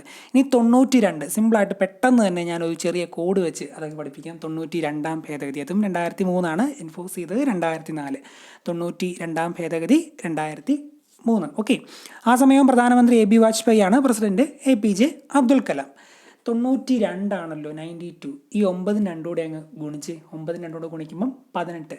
നമ്മളൊക്കെ ഉപയോഗിക്കുന്ന എന്തെങ്കിലും പ്രശ്നത്തിൽ അകപ്പെട്ടാൽ, ഇപ്പോൾ കുറേ പേര് നമ്മളെ കൊല്ലാൻ ചുറ്റും കൂടി ഒരു വലിയൊരു പ്രശ്നത്തിൽ നമ്മൾ അകപ്പെടുവാണെങ്കിൽ നമ്മൾ ഉപയോഗിക്കുന്ന 18-ാമത്തെ അടവ് ഏതാണ്? നമ്മൾ ഓടി രക്ഷപ്പെടുമല്ലേ? അതല്ലാതെ വേറെ ഓപ്ഷൻ ഒന്നുമില്ല. ഒരു 10-15 പേര്, ഇപ്പോൾ എത്ര വലിയ ഫയൽമാൻ ഗുസ്തിക്കാരനാണെങ്കിലും 15 പേരൊക്കെ ചുറ്റും കൂടി നിന്നാൽ അടിക്കാൻ വന്നാൽ ഓടി രക്ഷപ്പെടുന്നേ പോകാൻ വഴിയുള്ളൂ. അല്ലാതെ അവരുടെ മുമ്പിലേക്ക് നെഞ്ചും മരിച്ചു എന്നാൽ നമ്മുടെ ബെസ്റ്റ് ആക്ടർ പറയുന്ന പോലെ അത്രയും മണ്ടത്തരമൊന്നും കാണിക്കരുത്. അപ്പം 18-ാമത്തെ അടവ് ഓടി രക്ഷപ്പെടുക എന്ന് പറഞ്ഞാൽ 9 × 2 18. 18-ാമത്തെ അടവ് ഓടി രക്ഷപ്പെടുക. ഇനി ചില സന്താനങ്ങൾ കാരണം ചില അപ്പന്മാർക്കൊക്കെ നാട് വിട്ട് തന്നെ ഓടേണ്ടി വരാറുണ്ട്, ബോർഡറിലൂടെ ഓടേണ്ടി വരാറുണ്ട്. അപ്പോൾ ഒരു അപ്പൻ്റെ ഗദ്ഗത ഞാൻ പറയാം. മൈ സന്താനങ്ങൾ കാരണം എനിക്ക് ബോർഡറിലൂടെ ഡോഗിനെ പോലെ ഓടേണ്ടി വന്നു. ബോർഡർ കടന്ന് ഡോഗിനെ പോലെ ഓടേണ്ടി വന്നു. ചില നല്ല സ്വഭാവക്കാരായ മക്കളായിരുന്നു, അതുകൊണ്ട് അപ്പന് നല്ല രീതിയിൽ നല്ല സുഖമാണ് കിട്ടിയത്. അപ്പം മൈ സന്താനങ്ങൾ കാരണം ബോർഡർ കടന്ന് ഡോഗിനെ പോലെ ഓടേണ്ടി വന്നു. മൈ സന്താനം ബോർഡർ ഡോഗിനെ പോലെ. പറയാൻ കാരണം എന്താണെന്ന് വെച്ചാൽ മൈഥിലി, സന്താളി, ബോഡോ, ദോഗ്രി എന്നീ 4 ഭാഷകളെ 8-ാം പട്ടികയിൽ ഉൾപ്പെടുത്തിയ ഭേദഗതിയാണ് 92-ാം ഭേദഗതി. മൈഥിലി, സന്താളി, ബോഡോ, ദോഗ്രി, മൈഥിലി, സന്താളി എങ്ങനെയാണ് ഓർഡറിൽ പറയുന്നത്? അപ്പോൾ ഈ ഭാഷകളെ 4 ഭാഷകളെ 8-ാം പട്ടികയിൽ ഉൾപ്പെടുത്തിയ ഭേദഗതിയാണ് 92-ാം ഭേദഗതി. അപ്പോൾ ഈ പട്ടിക അത് ഓർത്തിരിക്കാൻ വേണ്ടി, ഇപ്പം ലാംഗ്വേജ് എന്നുള്ള വാക്ക്, ഇംഗ്ലീഷ് വാക്ക് LANG, ആ അക്ഷരങ്ങളെല്ലാം കൂടെ ഒന്ന് കൂട്ടി നോക്കി 8 എണ്ണം ഇല്ലേ? അപ്പോൾ ലാംഗ്വേജ് എന്ന വാക്കിൽ 8 അക്ഷരമുണ്ട്. അപ്പം ഭാഷകളെ പറ്റി പറയുന്നത് 8-ാമത്തെ പട്ടികയിലാണ്, 8-ാമത്തെ ഷെഡ്യൂളാണെന്ന് ആ രീതിയിൽ ഓർത്തിരിക്കാമല്ലോ. സോ ബോഡോ, ദോഗ്രി, മൈഥിലി, സന്താളി എന്നീ 4 ഭാഷകളെ 8-ാം പട്ടികയിൽ ഉൾപ്പെടുത്തിയത് 92-ാം ഭേദഗതി പ്രകാരമാണ്. എങ്ങനെയാണ് നമ്മൾ കണക്ട് ചെയ്ത്? 9-നെ 2 കൊണ്ട് ഗുണിച്ചു 92, 9 × 2 18. 18-ാമത്തെ അടവ് ഓടുക. മൈ സന്താനങ്ങൾ കാരണം ബോർഡർ കടന്ന് ഡോഗിനെ പോലെ, പട്ടിയെ പോലെ ഓടേണ്ട ഗതി എനിക്ക് വന്നു എന്നൊരു അപ്പൻ നല്ലവരായ മക്കളെ പറ്റി പറഞ്ഞു എന്നൊരു സെൻറ്റൻസ് ഒക്കെ പറഞ്ഞ് മൈഥിലി, സന്താളി, ബോഡോ, ദോഗ്രി എന്നീ ഭാഷകൾ 8-ാം പട്ടികയിൽ 92-ാം ഭേദഗതി പ്രകാരം കൂട്ടിച്ചേർത്തു. ഓക്കെ, ഇത്രയും കാര്യങ്ങളുള്ളൂ ഭേദഗതിയുമായി ബന്ധപ്പെട്ട് ഈ ഒരു വീഡിയോയിൽ ഉൾപ്പെടുത്തിയിട്ടുള്ളത്. ബാക്കിയുള്ള എല്ലാ ഭേദഗതിയുമായി ബന്ധപ്പെട്ട ഡീറ്റെയിൽഡ് ക്ലാസ് ഒക്കെ നമ്മുടെ കോഴ്സിൽ നമ്മൾ ഡീറ്റെയിൽ ആയിട്ട് കൊടുത്തിട്ടുണ്ട്. അതുകൂടാതെ തന്നെ PSC ഇതുവരെ കോൺസ്റ്റിറ്റ്യൂഷനുമായി ബന്ധപ്പെട്ട് ചോദിച്ചിട്ടുള്ള മുഴുവൻ മുൻവർഷ ചോദ്യങ്ങളും പ്രധാനപ്പെട്ട പോയിന്റ്സുകൾ ഉൾപ്പെടുന്ന ഒരു സിംഗിൾ PDF ആ കോഴ്സിൽ ആഡ് ചെയ്തിട്ടുണ്ട്. അപ്പോൾ താല്പര്യമുള്ളവർ, കോഴ്സ് വാങ്ങിച്ചവർ വായിക്കാവുന്നവർ ആ കോഴ്സിലെ ആ ഒരു PDF എടുത്ത് മുഴുവനായിട്ട് വായിക്കുക, ഇന്ന് തന്നെ വായിക്കുക. കുറച്ച് പേജ് മാത്രമേ ഉള്ളൂ, 10-20 പേജുകൾ തന്നെ വായിക്കാവുന്നതേ ഉള്ളൂ. അല്ലാത്തവർ നിങ്ങളുടെ കയ്യിലുള്ള സ്റ്റഡി മെറ്റീരിയൽ എടുത്ത് കോൺസ്റ്റിറ്റ്യൂഷനിലെ ഒരു 3-4 ടോപ്പിക്ക്, ഇപ്പം ഭരണഘടന നിർമ്മാണ സമിതി, ആമുഖം, പൗരത്വം, അങ്ങനെയുള്ള 3-4 ടോപ്പിക്കുകൾ ഇന്ന് തന്നെ പഠിച്ചു തീർക്കുക. ബാക്കിയുള്ള അടുത്ത റിവിഷൻ ഞാൻ ഇന്ന് കറണ്ട് കോൺസ്റ്റിറ്റ്യൂഷൻ വരുമ്പോൾ ബാക്കിയുള്ള ടോപ്പിക്കുകൾ അന്നോടെ പഠിച്ച് തീർത്ത് 5 മാർക്കിൻ്റെ ടോപ്പിക്ക് പക്കായിട്ട് തീർക്കുക. മുഴുവനായിട്ട് റാങ്ക് ഫയൽ പഠിക്കാൻ, ഒറ്റയടിക്ക് പഠിക്കാൻ 100 പേജിന് മുകളിലായിരിക്കും കോൺസ്റ്റിറ്റ്യൂഷൻ ടോപ്പിക്കൊക്കെ, പെട്ടെന്ന് തീരത്തില്ല. അപ്പോൾ ഈ രീതിയിൽ അങ്ങ് പഠിച്ചു പോകും. കോൺസ്റ്റിറ്റ്യൂഷൻ ഇത്ര അങ്ങ് ഇന്ന് പഠിക്കുക. ഭരണഘടനാ നിർമ്മാണ സമിതി, ആമുഖം, പൗരത്വമൊക്കെ നമ്മുടെ കോഴ്സ് മേടിച്ചവർ ആ മുൻവർഷ ചോദ്യങ്ങളുടെ PDF മുഴുവനായിട്ട് വായിച്ചാൽ മുൻവർഷ ചോദ്യങ്ങൾ പക്കായിട്ട് സെറ്റാക്കിയാൽ ഈ പോയിന്റുകളെല്ലാം ഏകദേശം, ഈ ടോപ്പിക്കുകളെല്ലാം ഏകദേശം ആവുന്നതാണ്. ഓക്കെ, കോൺസ്റ്റിറ്റ്യൂഷൻ അപ്പോൾ ഇത്രയും പഠിക്കുക. ഇനി നമ്മൾ നോക്കാൻ പോകുന്നത് മാത്സിലെ ഒരു ഫ്രാക്ഷനൊക്കെ ആയിട്ട് ബന്ധപ്പെട്ട ടോപ്പിക്കിലെ കുറച്ച് കാര്യങ്ങളാണ്. അത് മുഴുവനായിട്ട് കണ്ട് മനസ്സിലാക്കി എങ്ങനെയാണ് ചെയ്യുന്നതെന്ന് മനസ്സിലാക്കി ആ ഭാഗം അങ്ങ് സെറ്റാക്കുക. അതിനുശേഷം കുറച്ച് കാര്യങ്ങൾ പറയാനുണ്ട്. ഭിന്നസംഖ്യകളും ദശാംശ സംഖ്യകളും എന്ന ടോപ്പിക്കാണ്. എന്താണ് ഭിന്നസംഖ്യ, എന്താണ് ഫ്രാക്ഷൻ എന്നൊരു ചെറിയ ഐഡിയ നിങ്ങൾക്ക് എന്തായാലും ഉണ്ടായിരിക്കും. ഇപ്പോൾ ഒരു എക്സാമ്പിൾ പറയുവാണെങ്കിൽ എന്താണ് P/Q, ഇതൊരു ഫ്രാക്ഷൻ അല്ലേ? P/Q എന്ന് പറയുന്നത് 1/2, ഇതൊരു ഫ്രാക്ഷനാണ്. പിന്നെന്താണ് 3/4, ഇതൊക്കെ ഓരോ ഫ്രാക്ഷൻസ് ആണല്ലേ. അപ്പോൾ ഈ ഒരു ഫോർമാറ്റിൽ വരുന്ന, അല്ലെങ്കിൽ ഇതുപോലെ P/Q എന്ന ഫോർമാറ്റിലൊക്കെ വരുന്ന ഈ ഒരു രീതിയിൽ എഴുതാൻ കഴിയുന്നതും, എന്നാൽ ഈ Q എന്ന് പറയുന്ന ഈ ഭാഗം, ഈ ഡിനോമിനേറ്റർ ഒരിക്കലും 0 വരില്ല. അപ്പോൾ ആ രീതിയിലുള്ള സംഖ്യകളെയാണ് നമ്മൾ ഭിന്നസംഖ്യകളെന്ന് പറയുന്നത് അല്ലേ. അപ്പോൾ ഈ രീതിയിൽ ഒരു ന്യൂമറേറ്റർ, ഈ മുകളിലത്തെ ഭാഗത്തിനെ നമ്മൾ ന്യൂമറേറ്റർ എന്ന് പറയും, താഴത്തെ ഭാഗത്തിനെ ഡിനോമിനേറ്റർ എന്ന് പറയും. മലയാളത്തിൽ ഇതിനെ അംശം എന്ന് പറയും, അതുപോലെ താഴത്തെ ഇതിനെ ഛേദമെന്നും പറയും. അംശം, ഛേദം, ന്യൂമറേറ്റർ, ഡിനോമിനേറ്റർ. ഓക്കെ, അപ്പോൾ ഈ രീതിയിൽ വരുന്ന സംഖ്യകളെയാണ് ഫ്രാക്ഷൻസ് അഥവാ ഭിന്നസംഖ്യകളെന്ന് പറയുന്നത്. പ്രധാനമായും 3 തരം ഭിന്നങ്ങളുണ്ട്. ഭിന്നസംഖ്യകൾ 3 തരമുണ്ട്. ഒന്നാമത്തേത് സാധാരണ ഭിന്നം, രണ്ടാമത്തേത് വിഷമ ഭിന്നം, മൂന്നാമത്തേത് മിശ്ര ഭിന്നം. അപ്പോൾ 3 തരത്തിൽ നമുക്ക് ഈ ഫ്രാക്ഷനെ ഡിവൈഡ് ചെയ്യാം. ഒന്നാമത്തേത് സാധാരണ ഭിന്നം, മൂന്നാമത്തേത് വിഷമ ഭിന്നം, രണ്ടാമത്തേത് വിഷമ ഭിന്നം, മൂന്നാമത്തേത് മിശ്ര ഭിന്നം. പേര് കേൾക്കുന്ന പോലെ വലിയ വിഷമമൊന്നും ഇല്ല, ഇത് എന്താണെന്ന് മനസ്സിലാക്കാൻ വേണ്ടി സിമ്പിൾ കാര്യങ്ങളാണ്. അപ്പോൾ ഞാനിവിടെ 2 എക്സാമ്പിൾ എഴുതാം. സാധാരണ ഭിന്നത്തിന് 2 എക്സാമ്പിൾ എഴുതാം.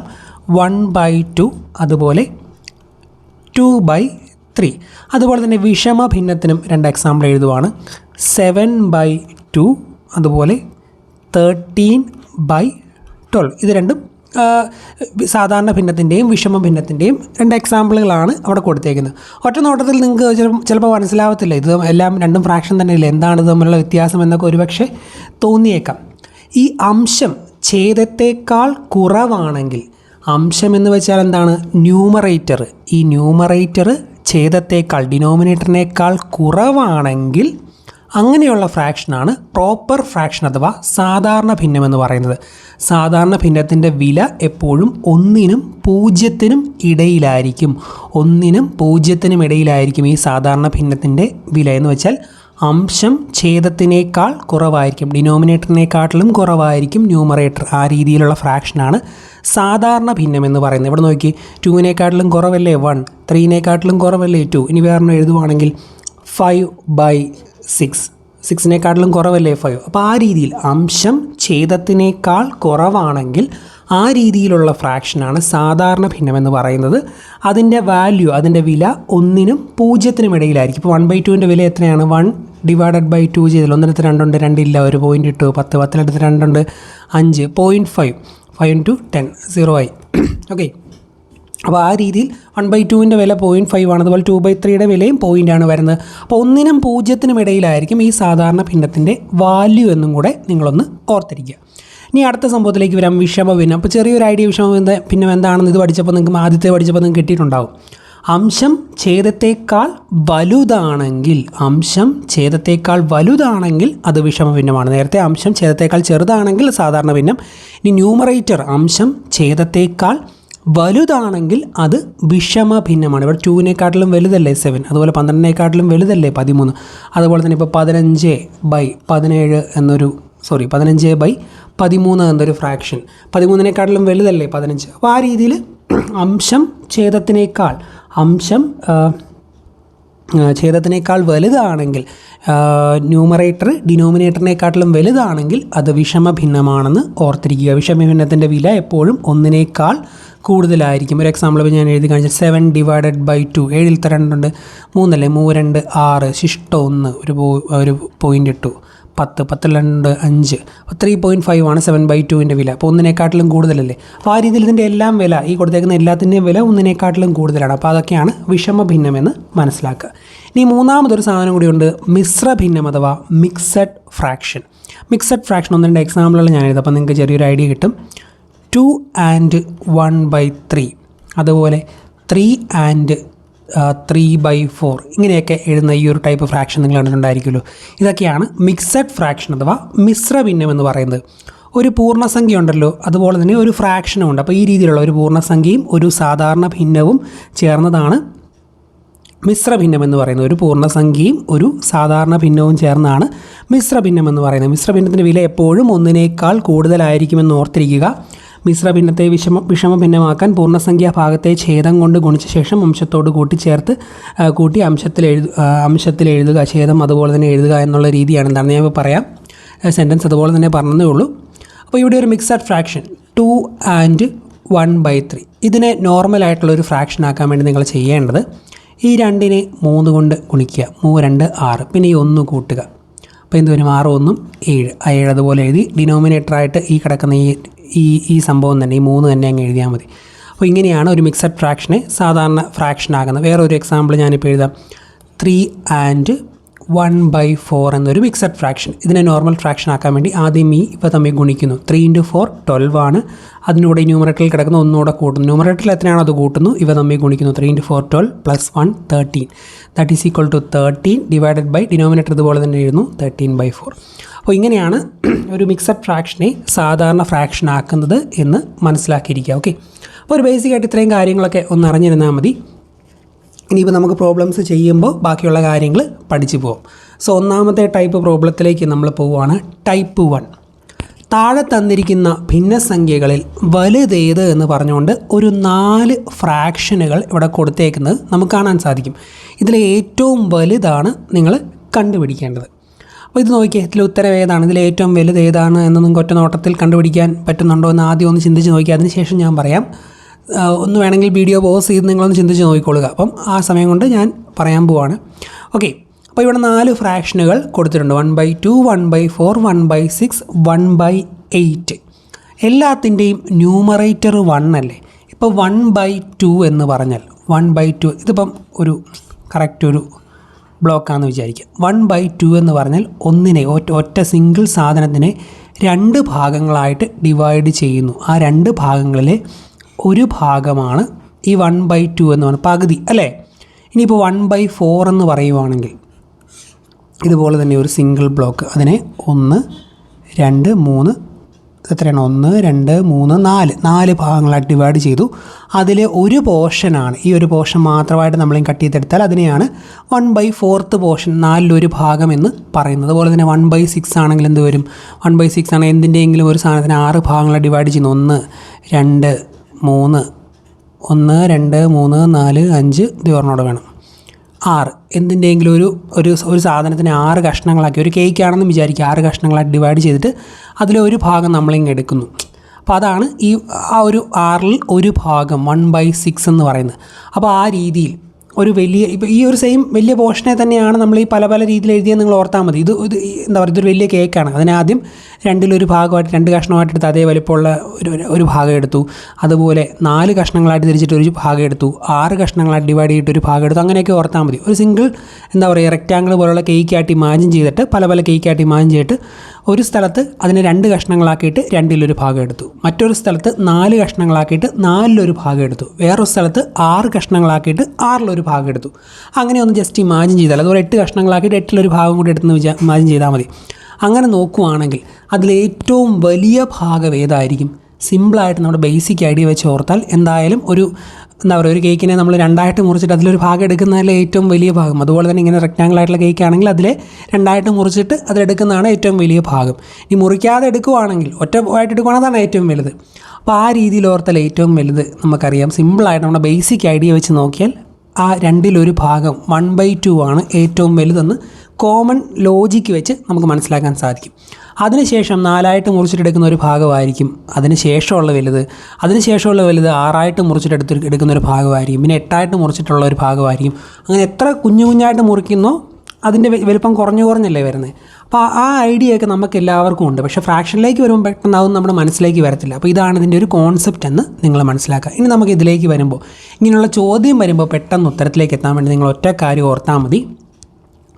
അംശം തുല്യമായി വരുന്ന ഭിന്നസംഖ്യകളിൽ ഛേദം ചെറിയ സംഖ്യ വരുന്ന ഭിന്നസംഖ്യ വലുതും ഛേദം വലിയ സംഖ്യ വരുന്ന ഭിന്നസംഖ്യ ചെറുതുമായിരിക്കുമെന്ന് ഓർത്തിരിക്കുക.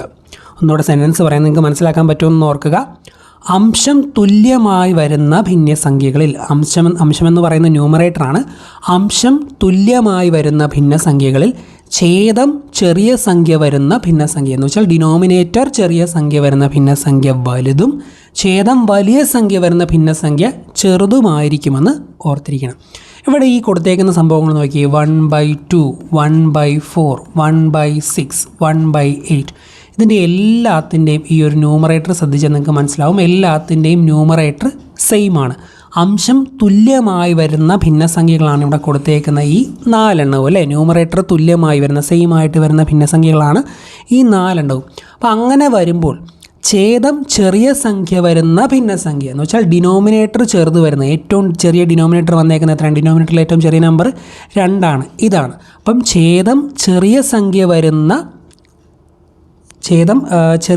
വരുന്ന ഭിന്നസംഖ്യ ആയിരിക്കും ആ ഒരു ഇതിൽ ഏറ്റവും വലുത്. ഓർത്തോണം, അംശം തുല്യമായി വരുന്ന ഭിന്നസംഖ്യകളിൽ ഛേദം ചെറിയ സംഖ്യ വരുന്ന ഭിന്നസംഖ്യ ആയിരിക്കും അതിലെ ഏറ്റവും വലുത് എന്നോർത്തിരുന്നാൽ, ഇതുപോലെ ഇപ്പം വേറെ എക്സാമ്പിൾ എഴുതാം. 3/7, 3/7, 3/8, 3/9, 3/10 ഇങ്ങനെയൊക്കെയാണ് ചോദിച്ചിരുന്നതെങ്കിൽ അംശം തുല്യമായിട്ടാണ് വന്നേക്കുന്നത്. അംശം തുല്യമായി വരുന്ന ഭിന്നസംഖ്യയാണ്. ഛേദം അതിനകത്ത് ഏറ്റവും ചെറുത് വരുന്ന എവിടെയാണ്? ഈ 7 അല്ലേ. അപ്പോൾ ഇതായിരിക്കും ഇതിനകത്ത് ഏറ്റവും വലിയ ഭിന്നസംഖ്യ എന്ന് ഒറ്റ നോട്ടത്തിൽ നിങ്ങൾ ഉത്തരം എഴുതിക്കണം. വേറെ എക്സാമ്പിൾ ഞാനിവിടെ എഴുതുവാണ്. 5/6, 5/7, 5/8, 5/9 ഇങ്ങനെ ഒരു 4 ഭിന്നസംഖ്യ തന്നിട്ട് ഇതിലേറ്റവും വലുതേത് എന്നാണ് നിങ്ങളോട് ചോദിച്ചേക്കുന്നത്. അങ്ങനെ ചോദിക്കുമ്പോൾ എന്താണ് ഒറ്റ നോട്ടം നമുക്ക് മനസ്സിലാവും, എല്ലാത്തിൻ്റെയും അംശം ന്യൂമറേറ്റർ സെയിം ആണ്. അപ്പോൾ അംശം തുല്യമായി വരുന്ന ഭിന്നസംഖ്യകളിൽ ഛേദം ഏറ്റവും ചെറുത് വരുന്ന ഏതെന്ന് നോക്കുക. ഇവിടെ നോക്കുമ്പോൾ ഛേദം ഏറ്റവും ചെറുത് ഇതിനല്ലേ 5/6. അപ്പോൾ ആ ഒരു ഭിന്നസംഖ്യ ആയിരിക്കും അതിനകത്തെ ഏറ്റവും വലുത് എന്ന് നിങ്ങൾ മനസ്സിലാക്കുക. ഓക്കെ. അതുപോലെ തന്നെ ഛേദം തുല്യമായി വരുന്ന ഭിന്നസംഖ്യകളിൽ വലിയ അംശം വരുന്ന ഭിന്നസംഖ്യ വലുതും ചെറിയ അംശം വരുന്ന ഭിന്നസംഖ്യ ചെറുതുമായിരിക്കുമെന്ന് ഈ കൂട്ടത്തിലൊന്ന് ഓർത്തിരിക്കുക. ഛേദം തുല്യമായി വരുന്ന ഭിന്നസംഖ്യകൾ എന്ന് വെച്ചാൽ ഇപ്പം 3/6, 4/6, 5/6 അങ്ങനെ 3 ഭിന്നസംഖ്യ വിചാരിക്കുക. ഛേദം തുല്യമായി വരുന്ന ഭിന്നസംഖ്യകളിൽ വലിയ അംശം വരുന്ന ഭിന്നസംഖ്യ, ഇവിടെ വലിയ അംശം ഏതാണ്? ഈ 5 അല്ലേ. ഈ വലിയ അംശം വരുന്ന ഭിന്നസംഖ്യ വലുതും ചെറിയ അംശം വരുന്ന ഭിന്നസംഖ്യ ചെറുതുമായിരിക്കുമെന്ന് ഓർത്തിരിക്കുക. ഞാൻ പറഞ്ഞത് ഡിനോമിനേറ്റർ തുല്യമായി വരുവാണെങ്കിൽ, ഡിനോമിനേറ്ററാണ് തുല്യമായി വരുന്നതെങ്കിൽ ഇങ്ങനെ ചോദിക്കുമ്പോൾ ഈ ന്യൂമറേറ്ററിൽ ഏതിനാണോ ഏറ്റവും വലുത് അതായിരിക്കും വലിയ ഭിന്നസംഖ്യ, ന്യൂമറേറ്റർ ഏതിനാണോ ഏറ്റവും ചെറുത് അതായിരിക്കും ചെറിയ ഭിന്നസംഖ്യ എന്നും ഈ കൂട്ടത്തിൽ ഓർത്തിരിക്കുക. ഒരുപാട് കാര്യങ്ങൾ ഒരു ചെറിയ ചോദ്യവുമായി ബന്ധപ്പെട്ട് പറഞ്ഞു, നിങ്ങൾക്ക് മനസ്സിലായി എന്ന് വിശ്വസിക്കുന്നു. അങ്ങനെ നോക്കുമ്പോൾ ഈ ഒരു ചോദ്യത്തിൻ്റെ ഉത്തരം ഏതാണ്? 1/2 ആണ് ഈ ഒരു ചോദ്യത്തിൻ്റെ ഉത്തരം എന്ന് ഓർത്തിരിക്കുക. അപ്പം നമുക്ക് നെക്സ്റ്റ് ചോദ്യത്തിലേക്ക് പോവാം. ടൈപ്പ് 2. താഴെ തന്നിരിക്കുന്ന ഭിന്നസംഖ്യകളിൽ ചെറിയ ഭിന്നമേത് എന്നാണ് ഇവിടെ ചോദിച്ചേക്കുന്നത്. നേരത്തെ പറഞ്ഞ ടെക്നിക്കൊന്നും ഇവിടെ അപ്ലൈ ചെയ്യാൻ പറ്റത്തില്ല. ഇവിടെ വേറെ വ്യത്യസ്ത രീതിയിലുള്ള കാര്യങ്ങളൊക്കെയാണ് കൊടുത്തേക്കുന്നത് അല്ലേ. അപ്പോൾ ഇതിൽ ഏറ്റവും ചെറിയ ഭിന്നസംഖ്യ നമ്മൾ കാണണം. ഇങ്ങനെ ചോദിക്കുമ്പോൾ നോർമലി ബേസിക്കായിട്ട് ചെയ്യേണ്ട ഒരു രീതി ആദ്യം ഞാൻ പറയാം, അതിനുശേഷം ചെറിയൊരു ഷോർട്ട് കട്ട് ഞാൻ പറഞ്ഞുതരാം. ഇവിടെ നോക്കിയാൽ 6/7 ഉണ്ട്, 4/5 ഉണ്ട്, 2/3 ഉണ്ട്, 3/4 ഉണ്ട്. ഇതിൽ ഏറ്റവും ചെറുതാണ് നമ്മൾ കാണേണ്ടത്.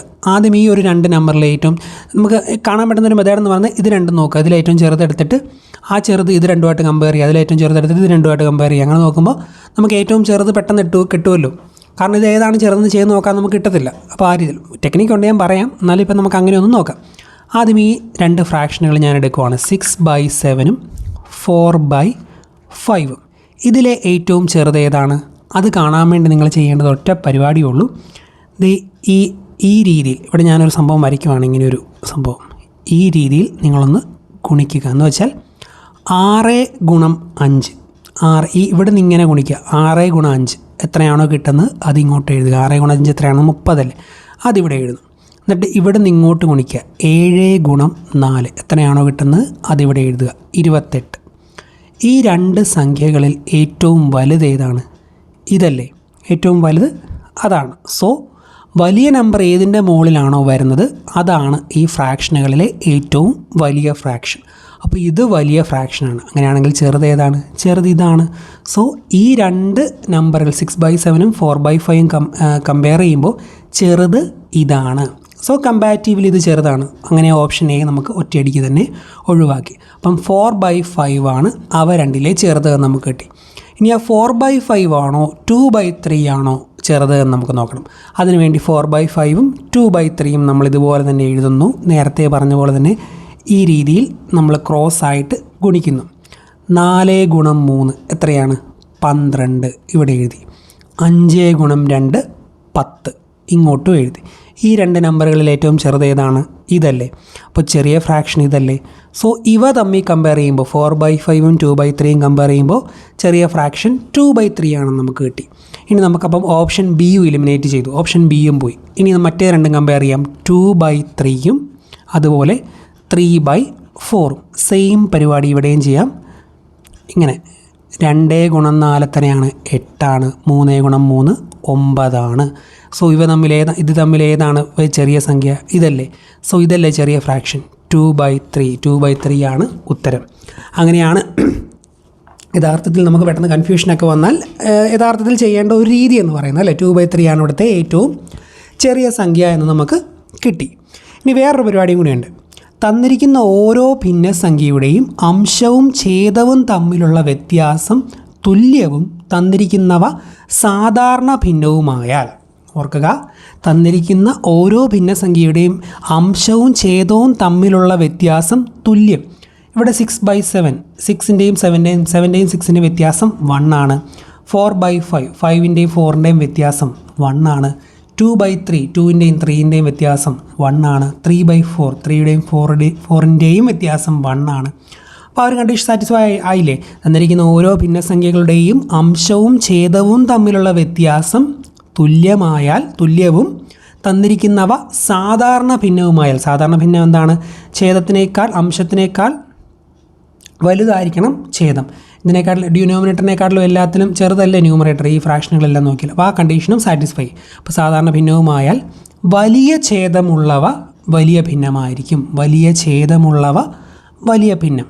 അതുപോലെ ചെറിയ ഛേദമുള്ളവ ചെറിയ ഭിന്നം. ഛേദം എന്ന് പറഞ്ഞാൽ ഡിനോമിനേറ്ററാണ്. വലിയ ഡിനോമിനേറ്റർ ഉള്ളത് വലിയ ഭിന്നം. ഇവിടെ വലിയ ഡിനോമിനേറ്റർ ഉള്ള ഏതാണ്? ഇതിനല്ലേ, ഈ 6/7 അല്ലേ. സോ 6/7 വലിയ ഭിന്നം. അതുപോലെ ചെറിയ ഛേദമുള്ളവ ചെറിയ ഭിന്നം. ചെറിയ ഛേദം ഏതിനാണ്? ഇതിനല്ലേ, 2/3ക്കല്ലേ. സോ 2/3 ചെറിയ ഭിന്നം. സംഭവം നിങ്ങൾക്ക് മനസ്സിലായോ? ഇപ്പോൾ ഇവിടെ തന്നിരിക്കുന്ന ഫ്രാക്ഷനുകൾ 6/7ഉം 4/3ഉം 2/3ഉം 3/4ഉമാണ്. അപ്പം നിങ്ങൾ നോക്കേണ്ടത് എന്താണെന്ന് വെച്ചാൽ, ഇങ്ങനെ തരുമ്പോൾ ഇങ്ങനെയുള്ള ഫ്രാക്ഷൻ തന്നിട്ട് വലുതേത് ചെറുതേതെന്ന് ചോദിക്കുമ്പോൾ ഈ ഓരോ ഫ്രാക്ഷനും തമ്മിലുള്ള ന്യൂമറേറ്ററും ഡിനോമിനേറ്ററും തമ്മിലുള്ള വ്യത്യാസം സെയിം ആണോ എന്ന് നോക്കണം. ഇവിടെ നോക്കുമ്പോൾ അത് സെയിം ആണ് എല്ലാത്തിൻ്റെയും. ഇപ്പോൾ 6ൻ്റെയും 7ൻ്റെയും കൂടെ വ്യത്യാസം, 7ൻ്റെയും 6ൻ്റെയും വ്യത്യാസം 1 ആണ്. 4ൻ്റെയും 3ൻ്റെയും വ്യത്യാസം 1 ആണ്. 2ൻ്റെയും 3ൻ്റെയും വ്യത്യാസം 1 ആണ്. 3ൻ്റെയും 4ൻ്റെയും വ്യത്യാസം 1 ആണ്. അപ്പോൾ ഫ്രാക്ഷനുകളുടെ ന്യൂമറേറ്ററും ഡിനോമിനേറ്ററും തമ്മിലുള്ള വ്യത്യാസം തുല്യമാവുകയും അതുപോലെ തന്നെ ഇവ നോർമൽ ഫ്രാക്ഷൻ സാധാരണ ഭിന്നവും ആയിരിക്കണം. സാധാരണ ഭിന്നമാണോ, പ്രോപ്പർ ഫ്രാക്ഷൻ ആണോ എന്നും ചെക്ക് ചെയ്യണം. പ്രോപ്പർ ഫ്രാക്ഷൻ എന്ന് പറയുന്നത് ഡിനോമിനേറ്ററിനെക്കാട്ടിലും ചെറുതായിരിക്കണം ന്യൂമറേറ്റർ. ഈ തന്നിരിക്കുന്ന ഫ്രാക്ഷനുകളിൽ ഡിനോമിനേറ്ററിനെക്കാട്ടിലും ചെറുത് ന്യൂമറേറ്ററും അതുപോലെ തന്നെ എല്ലാത്തിൻ്റെയും ഈ ഒരു ന്യൂമറേറ്ററും ഡിനോമിനേറ്ററും തമ്മിലുള്ള വ്യത്യാസം തുല്യവുമാണെങ്കിൽ, എല്ലാത്തിനും സെയിമും ആണെങ്കിൽ, അതിൽ ഏറ്റവും വലിയ ഡിനോമിനേറ്റർ ഉള്ളത് ഏറ്റവും വലിയ ഫ്രാക്ഷനും ഏറ്റവും ചെറിയ ഡിനോമിനേറ്റർ ഉള്ളത് ഏറ്റവും ചെറിയ ഫ്രാക്ഷനും ചെറിയ ഭിന്നവും എന്നാണ് ആ ഒരു ടെക്നിക്ക് എന്ന് പറയുന്നത്. ഒന്നെങ്കിൽ ആ രീതിയിൽ ചോദ്യം നോക്കി ഓപ്ഷൻ നോക്കി അങ്ങനെ എഴുതാം, അല്ലെങ്കിൽ ഞാൻ ഈ പറഞ്ഞ രീതിയിൽ ഈ രീതിയിലും നിങ്ങൾക്ക് ഉത്തരം കണ്ടെത്താൻ സാധിക്കും. ഏത് രീതിയിൽ വേണമെന്ന് നിങ്ങൾ സ്വയം തീരുമാനിച്ചുകൊള്ളുക. ഓക്കെ.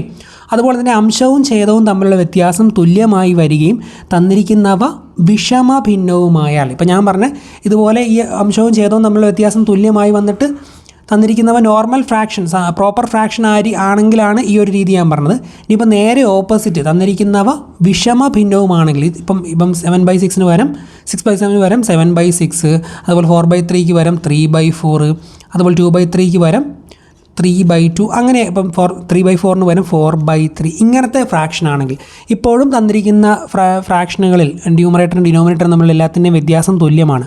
പക്ഷേ ഇവ എന്താണ്? ഇവ വിഷമ ഭിന്നമാണ്, അല്ലെങ്കിൽ ഇംപ്രോപ്പർ ഫ്രാക്ഷനാണ് അല്ലേ? കാരണം ന്യൂമറേറ്ററിനെക്കാട്ടിലും വലുതാണ് ഡിനോമിനേറ്റർ. അങ്ങനെയുള്ള സിറ്റുവേഷൻ വരുവാണെങ്കിൽ വലിയ ഛേദം ഉള്ളത് ചെറിയ ഭിന്നമായിരിക്കും. വലിയ ഛേദമുള്ളത് ഇവിടെ എവിടെയാണ്? ഇതാണ് 7/6 ആണ്. അതായിരിക്കും ചെറിയ ഭിന്നം. അതുപോലെ ചെറിയ ഛേദം ഏതിനാണ്? ഇതിനല്ലേ, 3/2 ആണ്. അപ്പോൾ ഇതായിരിക്കും വലിയ ഭിന്നം. ആ രീതിയും കൂടെ ഓർത്തോണം. അംശവും ഛേദവും തമ്മിലുള്ള വ്യത്യാസം തുല്യമായി വരികയും തന്നിരിക്കുന്നവ വിഷമ ഭിന്നവുമാണെങ്കിൽ വലിയ ഛേദമുള്ളവ ചെറിയ ഭിന്നവും, അതുപോലെ ചെറിയ ഛേദമുള്ളവ വലിയ ഭിന്നവുമായിരിക്കുമെന്ന് ഓർത്തിരിക്കുക.